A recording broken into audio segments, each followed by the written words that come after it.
Жапан 300 жыл жабык өлкө болгон. Аялдар үстөмдүк кылат дегендей пикир. Жапандын коомунда экиге бөлүнүп кеткен. Бала бакырасын кичинекей кезинен кантип тарбиялайт экен? Бир 50 миңден көп балага сабак бердим менчи, жалпы жүзүнөнчү.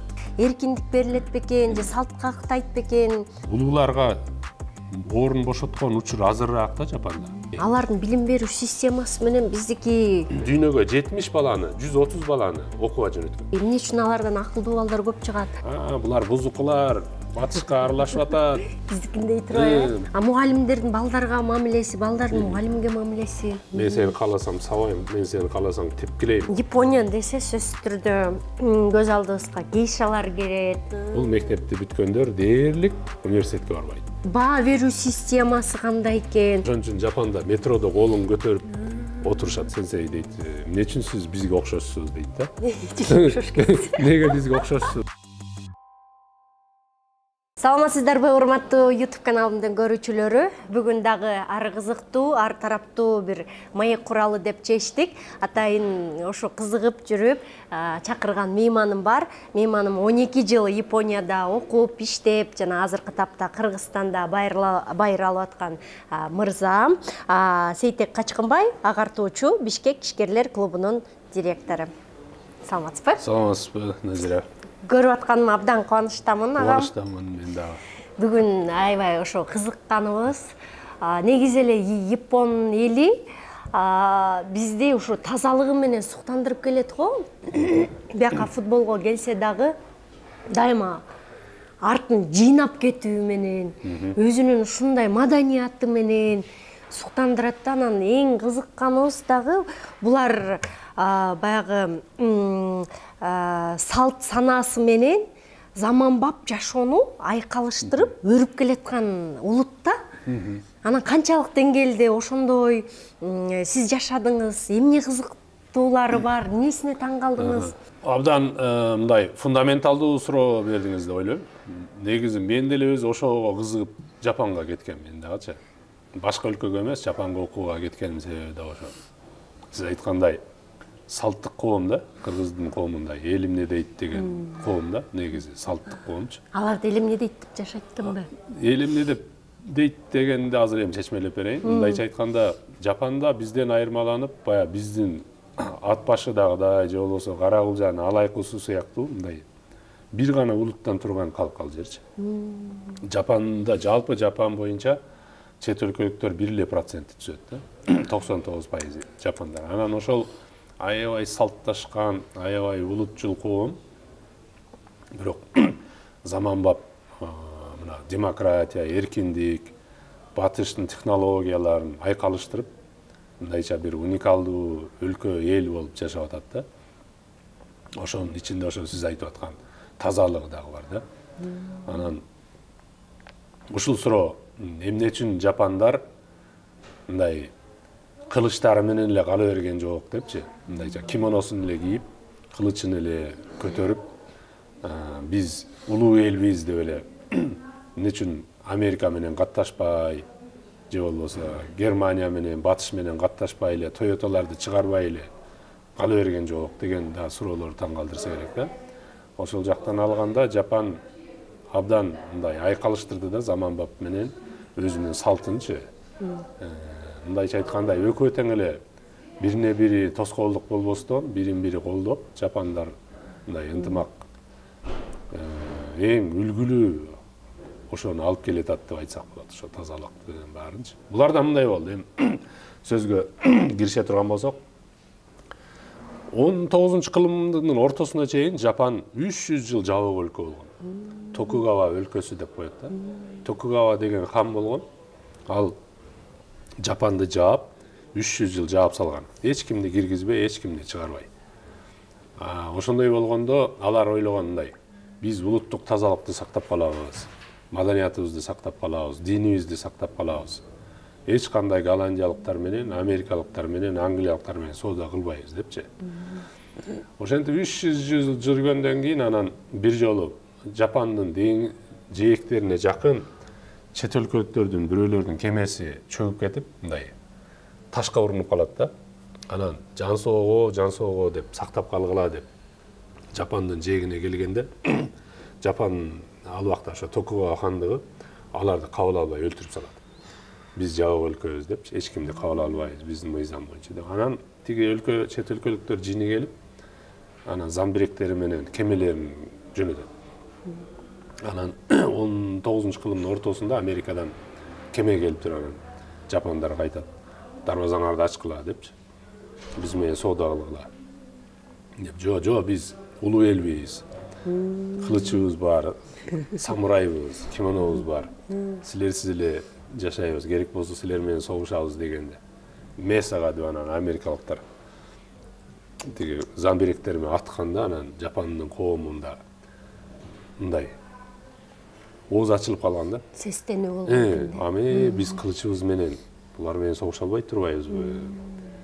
Демек биздин кылып аткан 300 жыл жабылып жүргөнүбүз туура эмес окшойт деп анан Жапандын коомунда экиге бөлүнүп кеткен. Бирөөлөр айткан, жо биз улуу элбиз, кылычыбыз менен эле, кимонобуз менен эле кала беребиз десе, бирөөлөр айткан, жок, антпейли. Америкага, Швецияга, Англияга адам жөнөтөлү окууга. Ошолордон үйрөнүп келели. Аларда поезд бар экен, биз дагы эле монтип таксидей болуп адам ташып жүрөбүз го. Алар өзүнчө эле көмүр жакса, мындай поезд жүрөт экен го. Биз артта калыппыз. Биринчи ушулардан үйрөнүп алып, анан согушпайлыбы дегенде анан Жапандын коому экиге бөлүнүп кетет. Булар бузукулар, батышка аралашып атат. Биздикиндей турбайбы? Булар бузукулар, тигилердин Жапан батыштын технологиясын алып келген атат, батыштын Англиянын парламентаризмин алып келем деп атыптыр. Булардын поездин алып келебиз деп атыптыр. Булар бузукулар, биздин улуттук салтка туура эмес. Булар биздин кылычка, катанага, биздин маданиятка, нинжа маданиятыбызга, самурай маданиятыбызга каршы келет. Эл эмне дейт? Деп деген болгон. Анан ошолдо Сакамото Рёма деген белгилүү бир роман бар да. Ошол жерде 19-кылымды жакшы чагылдырат. Анан жапандар Ивакура Шисетсудан деп коет. Ивакура элчилиги деп туруп, дүйнөгө 70 баланы, 130 баланы окууга жөнөткөн. Аларды 10 канча жылга жөнөткөндө, алар барып туруп айтат. Келгенден, Англия деген өлкө бар экен, аларда ханы бар экен. Императрицасы бар экен, ханышасы. Бирок аларда парламентаризм бар экен. Биз ушуну үйрөнөлү дейт. Франция менен Германиянын армиясы күчтүү экен. Биз ушуларды үйрөнөлү дейт. Шведтер жакшы кеме жасайт экен. Биздикиндей эле жыгачтан эмес, алар темирди да колдонуп калыптыр деп анан Швециядан тигини үйрөнөт. Ошентип ар өлкөнүн ар нерсени үйрөнүп анан Жапан 19-кылымдын аягында анан Мейджи деген революция болуп, мындайча айтканда агартуу революциясы болуп туруп анан жаңы конституцияны кабыл алып, биз батыш моделде жашайбыз деп анан булар менеджмент, экономика, өкмөт, центр деген сөздөрдү жапон тилине ылайыкташтырып, жаңы терминдерди пайда болгон да. Анан ошол терминдер кийин мисалы Кытайга өттү. 20-кылымдын башында Кытайда бүгүнкү колдонуп аткан мисалы экономикага, саясатка, илимге тиешелүү терминдин баары тетрисинен Жапондон кийин өттү. Ошон үчүн Жапанды Жапан кылган ошол салты менен заманбап технологияларды, демократияны, эркиндикти айкалыштырып, Жапанды супер улутка айланткан бул ошол вестернизация деп койсок болот да, батышка ачылгандыгы. Бирок ошол эле учурда жапандарда мындай түшүнүк бар. Мындай аялым деген сөздү жапандар үйүмүн ичиндеги деп айтышат. Үйүмдүн ичиндеги нерсе деп айтат да. Үйүмдүн ичиндеги нерсе деп айтат да. Эмнеге? Бул мындайча айтканда илгери Жапан коому феодал коом болгон да. Бирөөнүн аялы жөнүндө олуктуңуз, байбичеңиз деп сый айтат, бирок өзүнүн аялы жөнүндө айтса, мисалы, бул жерде мен досум менен турсам, меникине келип бир немеден, бир кружкадан суу ичип кетпейсиңби? Менин үйүмдөгү нерсе жакшына кылып суу кайнатып коюптур, чай кайнатып коюптур дейт да. Өзүнүн аялы жөнүндө сөз кылганда ошондой болот. Бирок буну айтканы менен жапандар бул салтты гана сактап калды да, ошол сөздү айтканы менен өздөрүнүн аялына болгон мамилеси андай эмес. Сен үйүнүн ичиндеги нерсесиң, мен сени кааласам сабайм, мен сени кааласам тепкилейм, мен сени кааласам сыртка чыгарып коем деген нерсе жок да.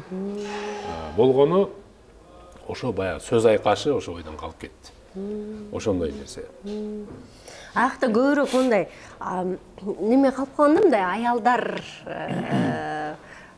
үстөмдүк кылат дегендей пикир. Ушундай чындыгы барбы бул нерсенин? Жок, андай эмес экен. Мен байкасам аял менен эркек бирине бири үстөмдүк жок. Мындай эркин толук кандуу кылып. Эми мынандай да мен labor division деген түшүнүк бар. Бул жумуштун бөлүнүшү деген түшүнүк бар да. Эми илгери деген эмне үчүн эркектер илгери үйдүн кожоюну болуп калган себеби илгери деген элдер көбүнчө талаа жумушун кылган да. Мал баккан же болбосо аңчылыкка чыккан же жер айдаган. Анан физикалык жактан эркек күчтүү болгон үчүн алар талаада кыйналып байкуштар ушунчалык эмгектенип үйгө тамак алып келгенде үйдө отурган колуктусу кожоюнум сиз эс алууга татыктуусуз, сиз көбүрөөк сыйга татыктуусуз, ошончо көп иштеп келдиңиз, көбүрөөк жеңиз деп балдарын айтып, мына атаңар бизди багып атпайбы? Ушул багып аткан кишини сыйлайлы деп, ошондон эркектин статусу, позициясы жогору болгон. Бирок бүгүнкү заманда 21-кылымда илгеркидей талаага чыкпай деле, үйдө отуруп деле, фирмада отуруп деле мурдагы таап жүргөн эркектерден 100 эсе, 500 эсе киреше тапса боло турган бүгүн мүмкүнчүлүк бар, туурабы? Ошон үчүн азыр Жапанда аял дагы эркек да жумушка орношот. Ошон үчүн ким биринчи үйгө келсе, же болбосо кимдин мүмкүнчүлүгү болсо Жапанда тамакты кылып кое берише турган нерсе болуп калды. Анан эми капитализм өзгөртүп, бара-бара азыр баягы биздегидей кылып картошканы нөлдөн момунтуп арчып, сабизди момунтуп арчый турганга убакыт жок эч кимде. Себеби баардыгы даяр. Мындай пакеттин ичинде баары даяр. Сен аны алып келип эле казанга мону таштап туруп эле бат эле быша турган болуп калды да. Кээ бир учурда бүгүн тамак жасабай эле кафеде тамак жеген кайра арзан. Түшүнүп атасыңар да? Ошондой.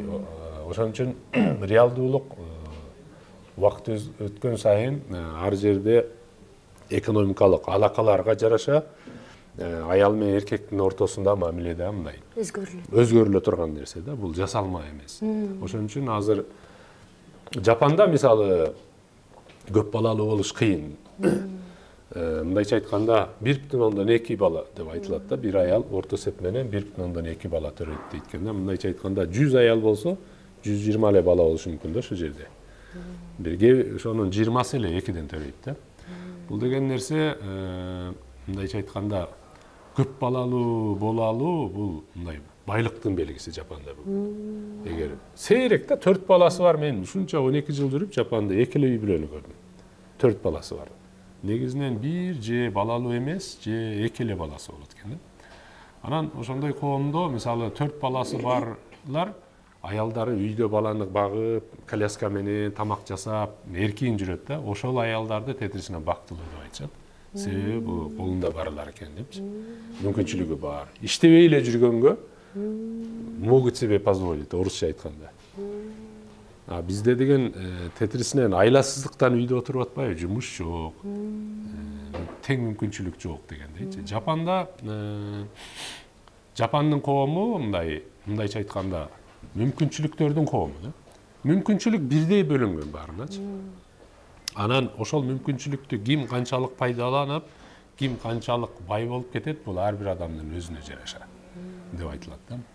Мисалы деген социалисттик коомдо илгери бизде байдыкын бүт баарын тартып алып туруп кулакташтыруу деп турчу. Анан анын баарын сен 500 коюң бар экен деп туруп 3 кою бар адамга мындай бөлүп анан бул жер колхоз деп мындайча айтканда бай болсо болбойт эле да Советтер Союзунда. Жапанда байлыкты бирге бөлүштүргөн эмес, мүмкүнчүлүктү бирге бөлүштүргөн. Иштеп кеткенге, жумушка орношуп кеткенге, тил үйрөнүүгө, же бир өндүрүш кылып кетүүгө, бизнес ачып кетүүгө, университет ачып кетүүгө, мектеп ачууга, же баягындай машинелердин тетигин жасаганга, кыскасы эмне өндүрүш кылам десең, бардыгына бирдей мыйзамдык мүмкүнчүлүк берген. Мына каалаганыңдай кылып, каалаганыңдай байый бер депчи. Бизде тетрисинен бул. Андай эмес, байып кеткендердин байлыгын эле алып эле, жок, тең жашаш керек, эл тең жашаш керек депчи.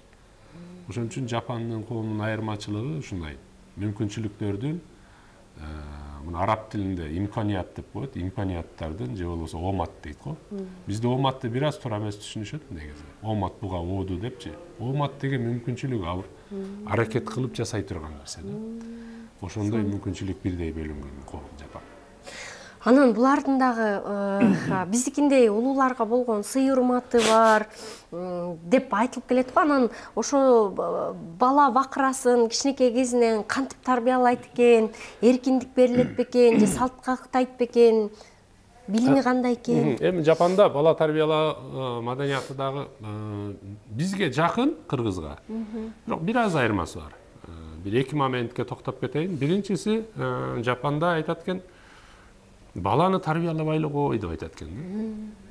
Ата эне өзүңдү тарбияла деп айтат экен. Бала көргөнүн өсүп чоңойот депчи. Бизде мисалы көп эле үй бүлөлөрдү көрөм, атасы чекпе, баласына ичпе, мен сени умутем деп урушат. Бирок атасы өзү момунтип чегип жүрөт, анан баласы туурайт. Атасы же ата энеси тигини кылба, моуну кылба дейт баласына, бирок өздөрү кылат.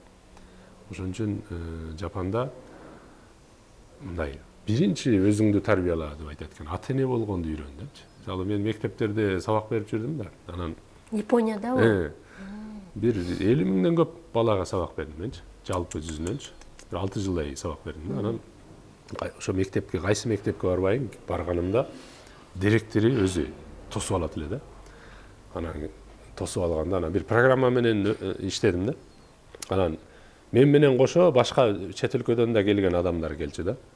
Хорватиядан, же болбосо Америкадан, Поланддан, же Коста-Рикадан дегендейчи. Анан кирип баратканыбызда директор өзү мынтип жүгүнүп алып, кош келипсиңер деп тосуп алып, анан барып анан сабактарды өтүп, кетип атканда дагы эшикке чейин чыгарып коет дагы анан. Директор өзү? Жакшы баргыла деп анан мондай жүгүнүп туруп анан биздин сөлөкөтүбүз көрүнбөй калгыча карап узатып тура берет. Болуп турат эле кирип кетиш жок да. Бул деген нерсе мындай орусча наглядный, бул үлгү болуп көрсөткөндө балдар деген конокту ушинтип тосуп алат турбайбы, кишиге ушундай мамиле кылыш керек турбайбы деп балдар өзү эле ошону көрүп мындай тарбиялат экен да. Учурашуу, Жапанда учурашуу деген маданият бар, мисалы. Бул тарбиянын бири катуу үндү чыгарып учурашат. Кирип бара жаткан кирип келген киши саламатсызбы деп мындай баардыгы уга тургандай кылып. Ассаламу алейкум дегендей кылып айтат да. Баардыгы ва алейкум ассалам деп баары жооп бергени дагы уккулуктуу болуп турат да. Үндөбөй жүргөн маданият жоголду да. Баштадык деп мисалы жумушка башталып атканда дагы эртең менен фирмага киргенде баардыгы баштадык дегенде баштадык деп туруп анан баардыгы. Бул анан баягы улууларды урматтоодон дагы бир айырмачылык мындай.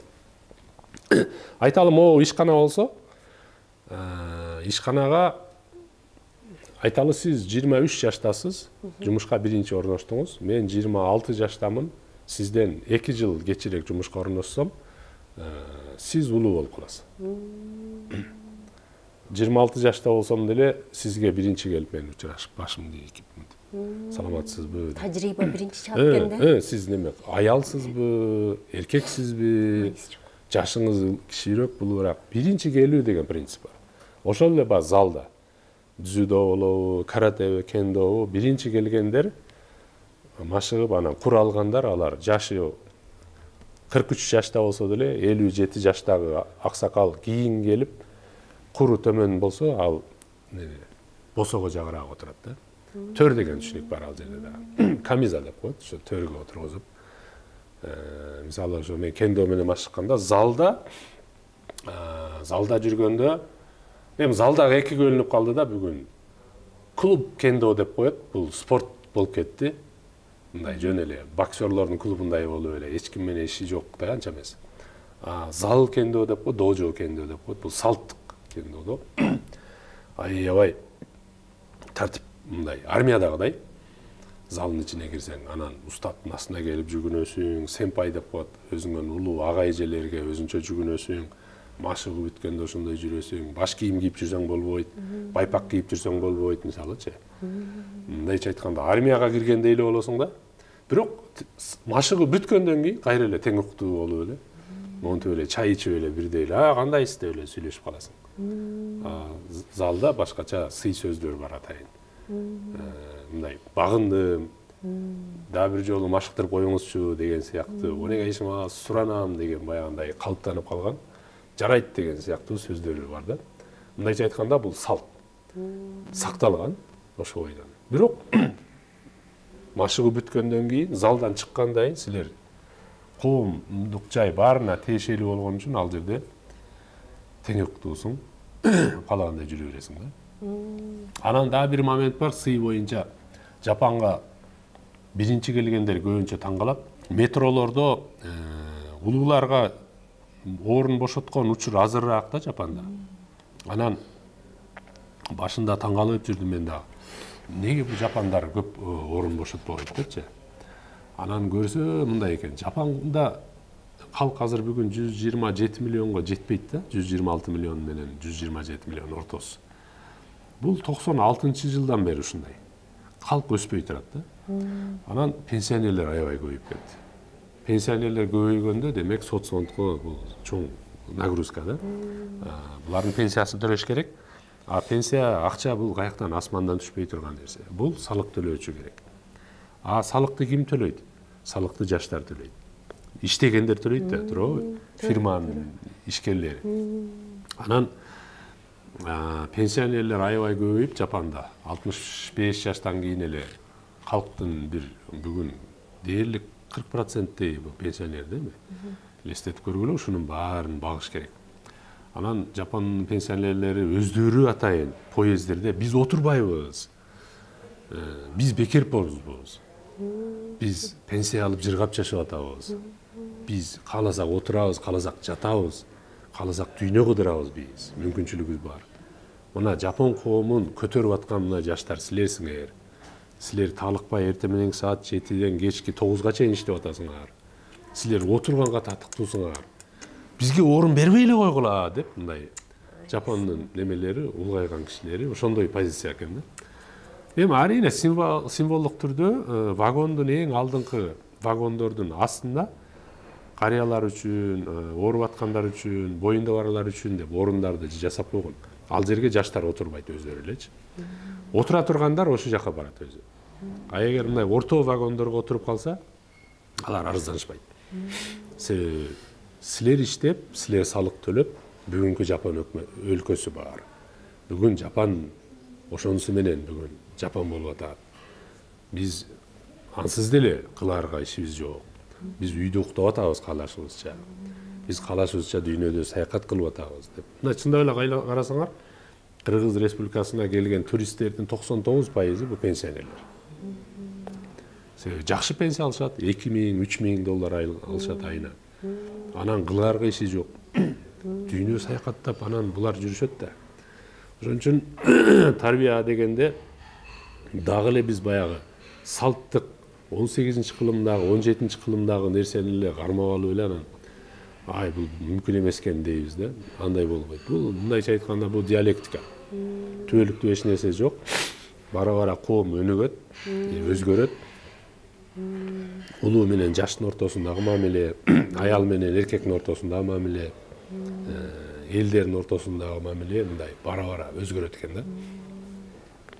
Ошого адаптация болгонго даяр болуп, ошону икемдүү болуп, ошонун терең маанисин түшүнүшүбүз керек да бизчи. Эгер түшүнбөсөк анан көп карманат экенбиз э? Эми кандай десем, арийне Кыргыздын шарты башкача да. Мисалы Кыргызда мындай түшүнүк бар, дагы айтып кетейин. Кыргызда каралдым деген сөз бар. Билесизби, билбейсизби? Алдыңан кетейин деген сөз бар. Бул деген нерсе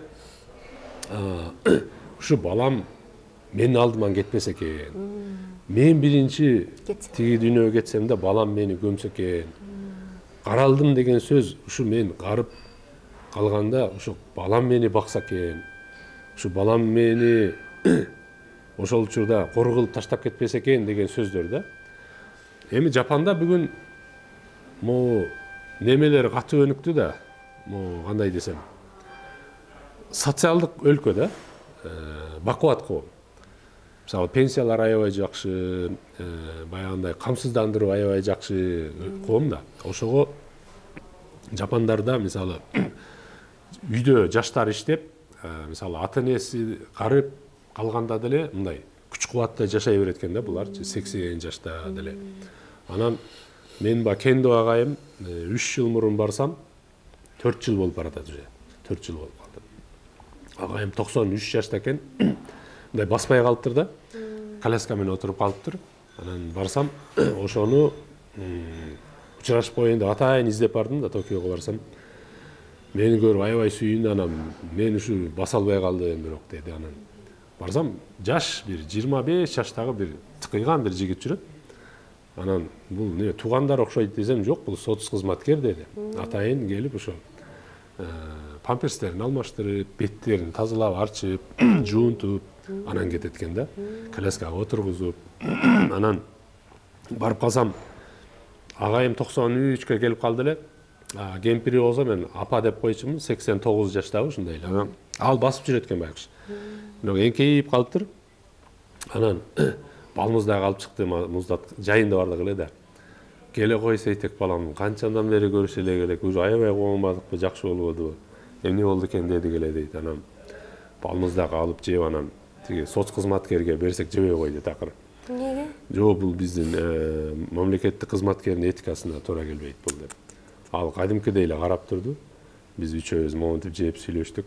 Ал оператордой болуп эле мындай карап эле турду да.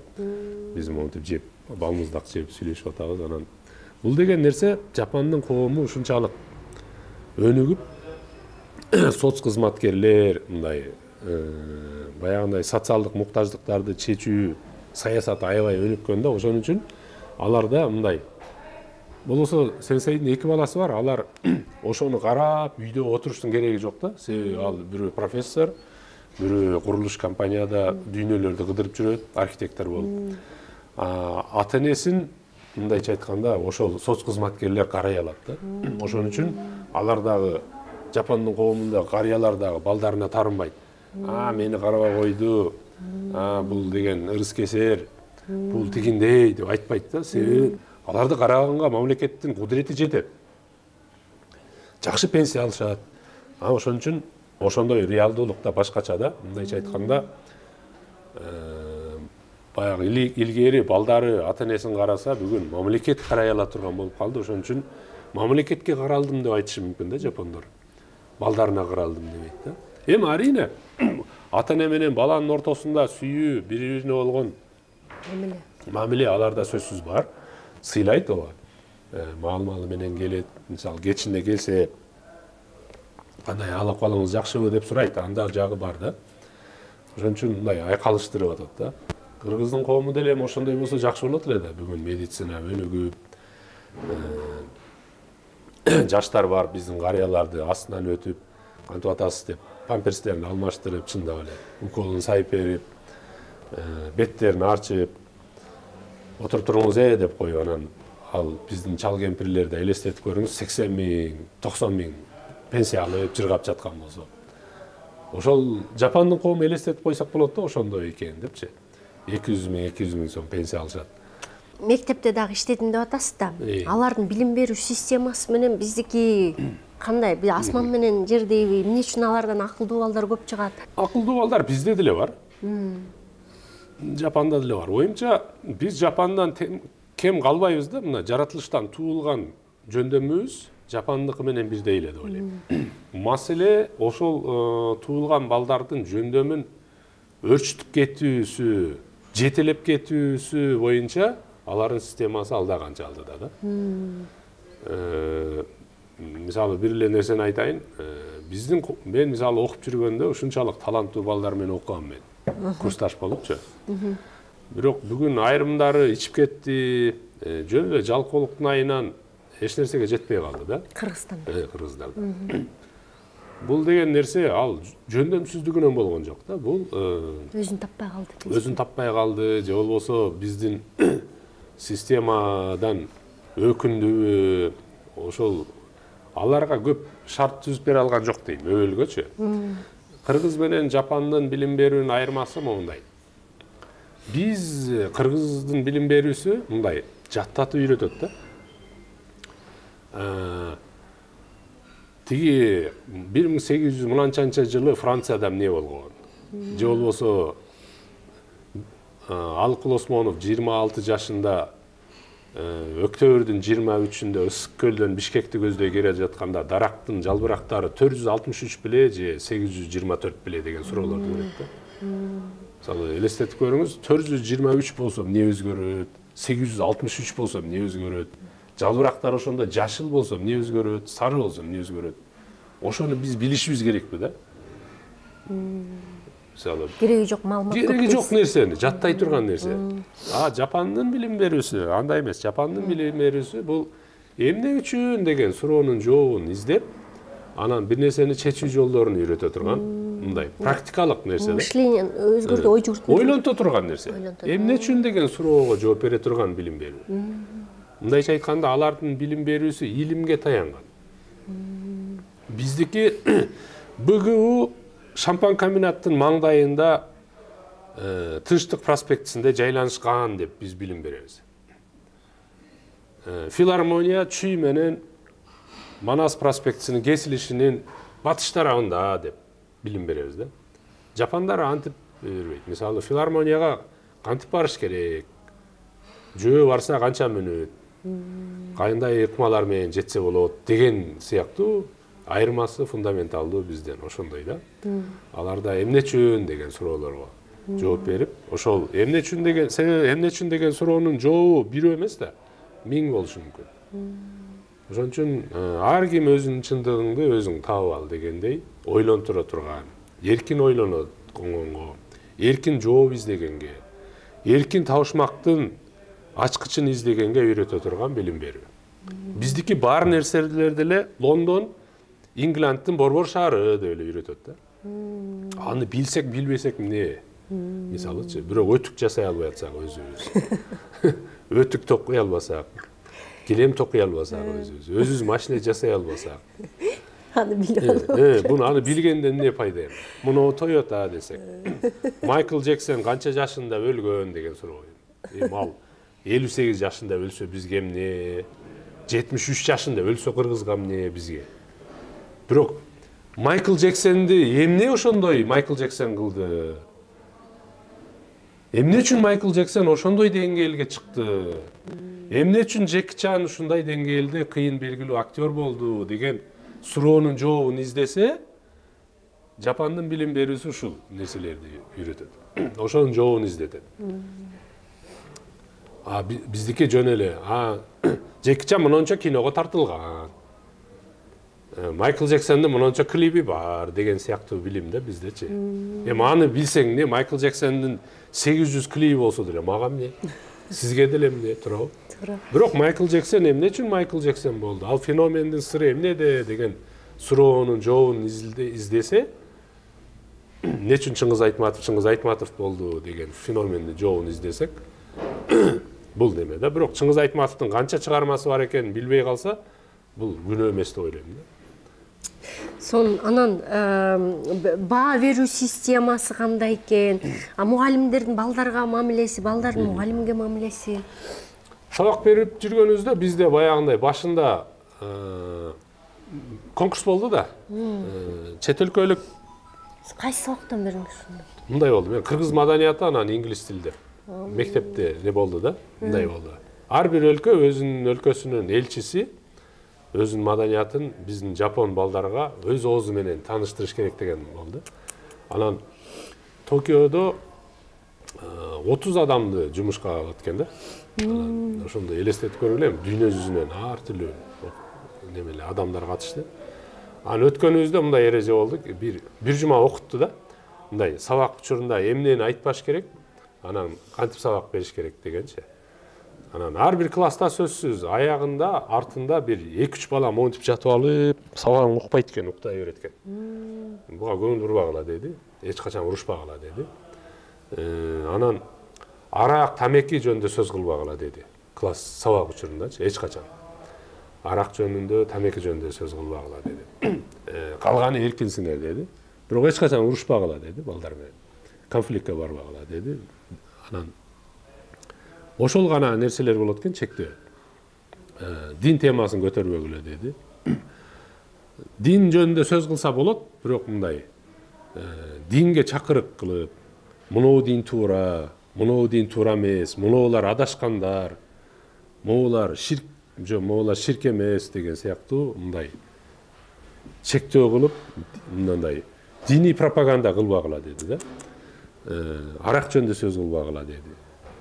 Бирок калганын каалагандай эркин өтө бергиле деп, анан модель сабактарды көрсөттү, ошентип анан сабак бердик.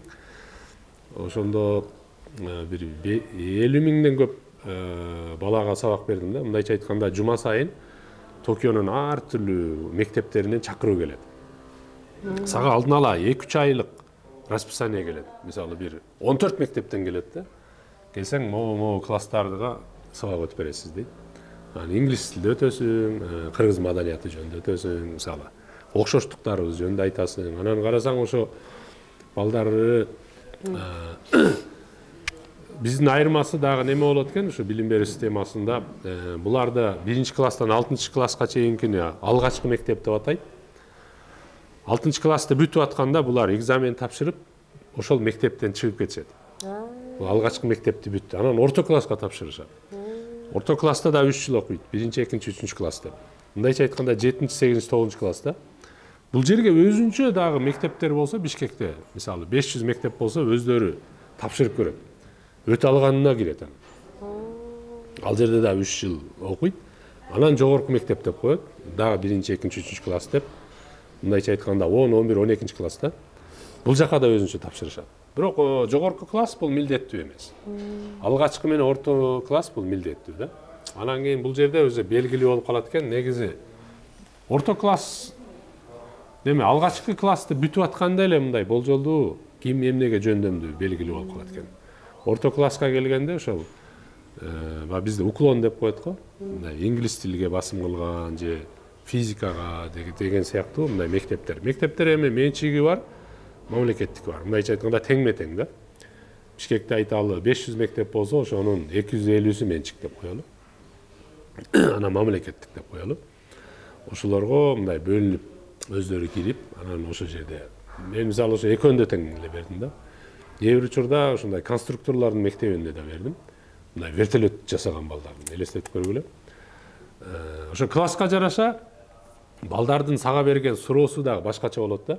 Мисалы ошо конструкторлордун мектебине кирсең, алар баягы физика, конструкция, математика менен көп болгон үчүн сага мындай дүйнөгө тиешелүү философиялык суроолорду беришпейт алар.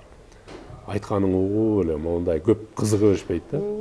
Анан мисалы тил үйрөнгөнгө кызыккан, эл аралык мамилелерге басым кылган мектептерге барсаң, алар сенин жаның койбойт, эме суроолорду беришет да. Мисалы канча калкыңар бар, эмне үчүн мисалы Сейтек сенсей дейт, эмне үчүн сиз бизге окшошсуз дейт да. Неге бизге окшошсуз? Бизди Жапондой эле элестетип атабыз дейт да.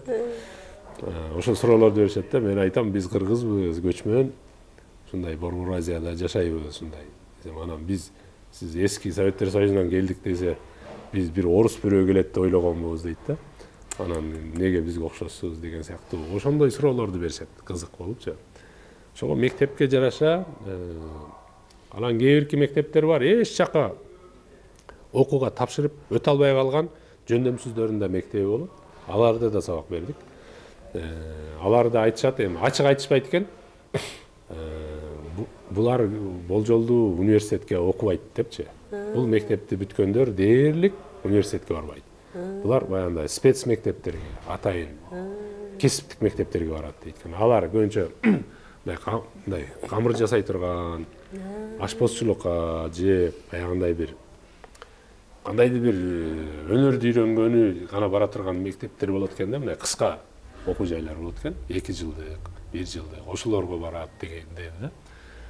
Могулар конструкторлор, булар белгилүү, булар Митсубишиге кетет, Сониге кетет, булар Тойотага кетишет, Ниссанга кетет, булар Сузукиге кетет деп алдын ала эле мындай элестетип көрөлү. 15 жаштан балдар болжолдуу белгилүү болуп калат экен да, булар Toyota'da иштешет, булар Сузукиде иштешет депчи. Жогорку окуу жайга тапшырышат да андан кийин. Андан кийин тапшырат, анан университетте мисалы кандидат наук деген жок аларда. доктор наук деп биздегидей жок да. Ал жерде бакалавриат бар, магистратура, анан PhD деп коет. MA деген PhD. Жапанда азыр мындай болуп баратат. Америкага окшоп баратат бара-бара. Жапандын университеттерине кириш оңой болуп калды азыр. Окууга өтүш оңой аябай. Мисалы үчүн Кыргызстандан биздин балдар тапшыра алабы? Бизден болот, болот сөзсүз. Эмнеге бүтүш кыйын? Мен мисалы ошентип эле бергем да. Бул жерде интернеттен эле жазгам бир университетке. Мен Кытай таануучумун деп жазсам, ушу тилдерди билем десем, аябай таң калышкан профессорлук состав. Чакырышкан мени кел депчи. Анан алар менен собеседование кылганда вообще эле неме аябай эле таң калышты да. Ой, сиз сөзсүз бизде окушуңуз керек турбайбы деп анан. Ошондо Кытай билесиз, япон тилин билесиз, кыргыз тилин билесиз, орус тилин билесиз, англис тилин билесиз. Корей тил. Корей тил. Корей тил да. Корей, Кытай, япон тилдеринин немеси? Окшош айырмачылыктарыбы? Оорчулугу деп. Мындай десек болот. Кытай тили эми баягы илгери чыгышта Кытай цивилизациянын ортосу болгон да. Ошондуктан Жапан менен Корей илгери Кытайдан үйрөнгөн да. Илгери. Ошон үчүн Кытайдын жазуусу, Кытайдын адабияты, маданияты Жапан менен Корейдин маданиятына, Вьетнамга чейин кирген да. Мындайча айтканда, биздин бүгүн кыргыз тилде араб сөздөрү, перс сөздөрү бар го. Мисалы азыр адабият, адеп, ахлак, ыклас, ниет деген сөздүн баары, мектеп, кат деген сөздүн баары кыргыздын сөзү эмес, туурабы? Араб тилинен кирди. Бирок биз адаб дебейбиз да, адеп дейбиз, мактаб дебейбиз, мектеп дейбиз. Ошол сыяктуу жапон тилине дагы Кытайдан кирген сөздөрдү илгери ошентип алышкан. Анан бирок айырмаланып, жапандар батыш менен аралашып кеткен үчүн 19-кылымда жаңы сөздөрдү жасап туруп, кийин Кытай тилине киргизип жиберишти аларчы. Мындайча айтканда, кыргыз сөздөрү бүгүн араб тилине кирип кеткен болсо жаңы. Ошол процессти көрмөкпүз да. Анан үчөөндө тең конфуцийлик тарбия бар, мындай жүгүнүп учурашуучу. Бирок Кытайда бүгүн жок болуп баратат, бул жок болуп эле калды десек болот. Ал жерде компартиянын учурунда баягы бул эскилик деп мындай бир учурда жерип салган экен да. Баягы неме деп коет го. Бирок сонуна Монхотагы миң дейт Кытайда, бул баягы маданий революция учурундачы. Бул 60-жылдарычы. Толук эле пианиного чейин ойногон болбой калган го Кытайда. Жапанда болсо дайым эркин болгон үчүн конфуцийлик кайра Жапанда катуу өнүккөн да. Ошол эле дзен маданияты. Дзен деп уксаңызгансызбы, бул дервиштердин маданиятына окшоп кетет да. Аябай. Корейлерде дагы. Анан классикалык романдар бар, мисалы Үч өлкө окуясы дагы неме деген бар. Батышка болгон сапар деген Кытайда жазылган илгерки романдар Жапанда дагы бул жакта дагы белгилүү да. Мындайча айтканда Виктор Гюгонун «Человек, который смеется», күлүп турган адам деген романы бүгүн бардык жерде белгилүү болгондой, ошондой өз ара окуган романдар бар ортолорундачы. Анан тилинен эми Корей менен Жапан тили биздин тилдин өзү да, копиясы десек эле болот. Структурасы жагы, ойлонушу окшош. Мисалы Жапандар кыргыздарга окшоп сүйлөйт. Монтип ойлонуп көрөт депчи, ойлонот, анан монтип көрөт. Барып келет десе барат, анан ошол бойдон жок болуп кетпейт да. Барып келет. Сатып берет, мисалы. Жөн эле сатпайт, сатып берет дейт. Коюп кой десе, эки жолу кой. Кой деп атпайбызбы? Коюп кой. Жөн эле кой дебейт да. Коюп кой дейт. Айтып кой дейт. Берип кой дейбиз го биз. Ошол сыяктуу Жапан менен Корей тили оп окшош бизге. Структурасы. Ошон үчүн кыргыздар жапон тилдин ооз-эки тилди бат үйрөнөт деп айтсак болот да. Жапондор да кыргыз тилди оңоюраак үйрөнүшөт. Ага салыштырмалуу. Анан Япония десе сөзсүз түрдө көз алдыбызга гейшалар келет. Сөзсүз түрдө эмнегедир төшөк маданияты келет. Ошол жааттагы кызыктарды көрсөтсөң. Гейшалар жөнүндө эми айтайлы. Өзү гейша деген бул өнөрпоз дегенди которот да. Ге жүтсү деген бул өнөр деген искусство деген сөз. Ша деген кыргыз тилинде койчу, уйчу дегендеги мүчө. Ша деген. Мындайча айтканда өнөрчү дегендей да. Гейша. Ге деген өнөр, ша чү деген. Гейшанын бүгүнкү күндө эки түрү бар. Бирөөнү жастык гейша деп коет, бирөөнү гейша дейт. Гейша бул өнөрпоз да, мындайча айтканда абдан билимдүү болушат булар. Университетти бүтүшөт, бүтпөсө дагы аябай көп окушат. Мындайча айтканда супер инфону калтырбай окуйт дегендей да, Facebook'ты калтырбай окуйт дегендей. Ушактын баардыгын билет, акыркы жаңылыктарды. Себеби булардын иши көбүнчө мындай салттык кийимди кийип алып, мындай отуруштарда эркектердин жанында отуруп, мырзам, сиз жумуштан эмне жаңылыгыңыз болуп атат? Азыркы президент моуну кылып аткан турбайбы деп, мындай ушак-пушактын баардыгын билет да. Тема таштасаң эле улап кетет сөзүңө. Анан андай болсо, сөзүңүз чын болсо, келиңиз сиздин ден соолугуңуз үчүн алып жиберели деп анан ичирип, мындай кызык болуп, мындай хостес мындай от жаныңда отурат да, аябай. Анан эркек анын сөзүнө мындай ээрип, жылуу сөздөрдү угуп эле ичип мас болуп, анан көп акча төлөп турат да. Ошол жагы бар гейшанын. Анан экинчиси сиз айтып аткан дагы бир мааниси бар, бул мен айтып кеткен баягы жастык гейша. Булар мындай проституткага окшош да. Булар деле ошондой кылат, анан сиз айткандай ошол төшөк жагын кошо алып кете турган гейша деп коет да. Ошон үчүн бунун эки түрү бар, бирок гейша абдан кымбат Жапанда. Баягы өнөрпоздору менен отуруш бул кадимки эле нерсе да, бунун уяты жок эле нерсе. Буну расмий эле адамдар аларды жалдап, мисалы 10 адам бир отурушта отурса, чакырышат алар. Ал келип мындай шамисенин ойноп берет, комузунун өзүн бийлеп берет ар түрлүү. Анан жаныңа отуруп кызык сөздөрдү отуруп, ушундай мырзам, туура айтасыз деп мындай тамада сыяктуу болуп аябай кызык отуруп берет да. Ошондой акысын алат. Ошондой гейшаны анан эми Жапанда мындай десек баягы ошол эле учурда баягы неме да, салттык коом деп атабыз. Салттык коом, мисалы Корея менен салыштырсаң, Жапанда буну H видео деп коет да. H жанры деп коет. Ошо H жанры ачык да. Народныйга барсаң деле, Глобуска барсаң деле, баягы бир гези журнал саткан бурчу болот. Ошол жерге барсаң, кадимкидей эле ошол H жанрындагы видео, DVD-лер, журналдар ачык сатылат.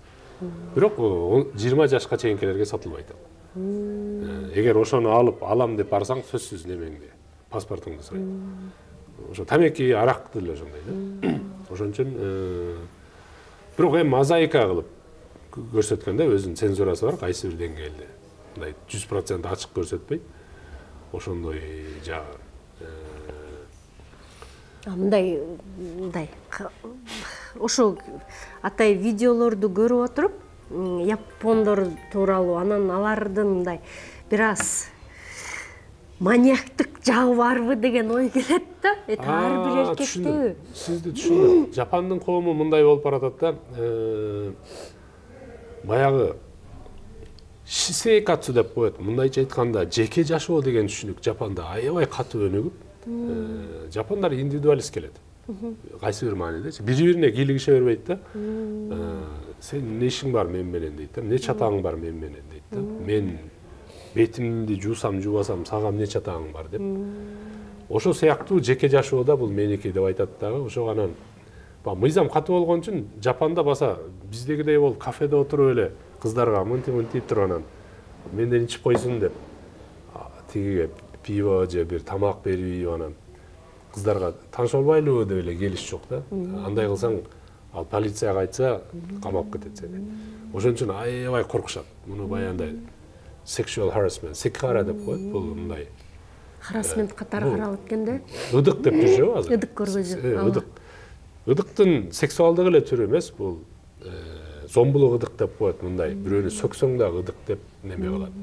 Анан шеф болуп алып эле астыңдагыларды кыйнап иштетип прессинг кыла берсең, анда да ыдык деп коет буну.